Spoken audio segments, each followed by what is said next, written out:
So the side panel just rolls right up, and just go ahead and fasten it. Obviously it's going to stick about 7 feet higher in the air, but after it's fastened with those bolts you see at the top and a few screws throughout, just go ahead and trim that top with the Sawzall, following the contour of the hoop, or the polycarbonate above the hoop. Don't worry about gaps or imperfections. The trim will take care of all that. As you can see, it's kind of a rough cut. Once the screws are in place, it'll be pretty straight and firm, so don't worry about any waviness in that. It doesn't take long to do. I think this only took about an hour to do, to get this side on. It's not all done. It'll be pretty quick to finish that. So what you do with this piece here that was cut is you take it to the other side. It's a match for the other side. So it goes kitty corner on the back.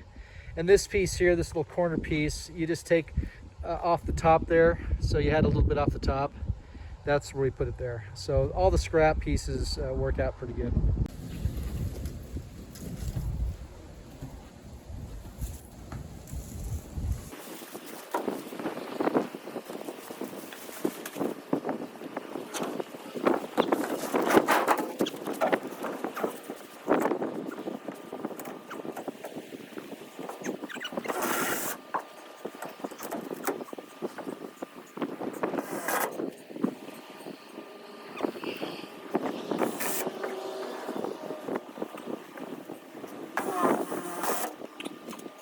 Wind's blowing, I don't know, probably 15 miles an hour, maybe more, 20, but it's kind of protected over here behind the greenhouse. So normally I just put up 19 footers and trim them off. In this case I cut it to about 12 and a half, 12.4 I think, and I'll have to trim off a little bit, but that'll work. That's the easiest way I think to mount it in a windstorm.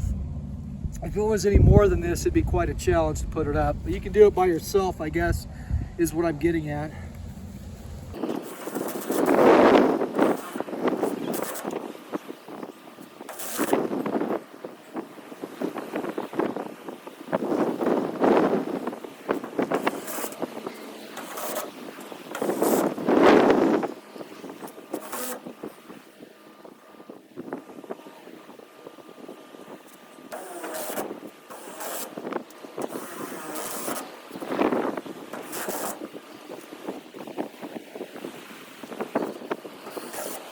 So I guess it took me about 2 hours per side to put the polycarbonate up, and also cut out one of the doors. So I think about 4 hours total for the sides. So the catchsunlight.com commercial kit, so you only really need 2 panels to do each side, but 5 are given for the end walls, 5 of the 4-layer 8mm. You see there's a hole there. Well, in addition to the 5 panels, the 7-foot by 19-foot panels, one extra stick of 19-foot long H-channel is given to splice things. So if you didn't want to throw away a panel, you could just take some of the existing scrap and the H-channel and just splice that. And then you don't have to actually use 5 panels. You can do it with 4 panels really easy. So what'll happen here, you see how things are just kind of roughed in. You need to do a finish trim along the edges. Once we get the H-channel in place with the splice, we'll just fill that hole in really easy with some scrap. That way we don't throw away any extra polycarbonate we don't need to. The doors and vents need to be cut out. We need to put the J-channel trim around the vents and the doors. So we'll cut those out with a Sawzall. We'll put J-channel in place. And then these butt joints, the female butt joint's been put on there. We'll put the cap on top of that. The door here will be cut out so that it opens freely, and at which point the J-channel will be put into place. So on this, what we do on the we put on the hinge side specifically these mending plates on the front and the back. So we'll drive screws in there when it's time to put the J-channel in place. That gives it extra strength. And on the other side, so at this point, all the polycarbonate's in place. For this, the normal kit, It only takes 14, but 15 panels are given. In this case, the customer went an extra 7 feet.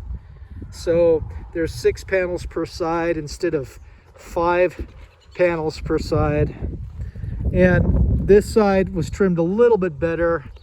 We still need to trim the other side. That gap that we were looking at earlier, that gap over there, that was due to when we trimmed this side here, we cut quite a bit out. You can see that there's a big amount that we could have cut tighter on. So the gap didn't have to be that big. We haven't trimmed that side yet. So a total of 4 hours, as stated before, went into the end walls. And that's just solo, that's just me. The other thing is, once all the polycarbonate is firmly screwed in, these straightening chains can be relieved, and then the whole greenhouse will remain straight and true. This door had the polycarbonate cut out around it. J-channel will be put around this frame to make it look good, both the door as well as the opening. You'll have the J-channel put there. So there's about a 1/4 inch gap here between this and the door, and the J-channel, you'll pull the J-channel out and make it close that gap. So it'll actually look really sharp when it's all completed. So now it's just a matter of trimming it out, putting the trim in, the J-channel, cutting the vents open, all that kind of stuff. And it goes pretty quick, probably 2 days, honestly, for somebody to do that if they really want to do a nice Cadillac job on it. So it really doesn't take too long. All depends on what your customer wants or what you want. So this is a catchsunlight.com kit, a little over 27 feet wide, like 27.3, I think, wide at the base, 27 feet 3 inches wide by 41.5. So whatever that comes out to be. The other thing on these ends, people sometimes don't like or think that having a high tunnel restricts people from being able to use the space. I don't think that's the case, because if you grow down here, once you have the compost put here, your soil will be here, and that gap will be closed up. But you'll be growing right here in this area, and you're going to be leaning over to pick up. So you're never going to walk along the corner here. So it's actually a very efficient use of real estate, this kind of a design. So it does give you, full growing on the ground. A lot of people put grow beds on the corners, so it optimizes things. It works out really well. So this is it for the end wall glazing. The next video will be putting up the trim and kind of, wrapping up the finished items like that. Have a good one. Bye.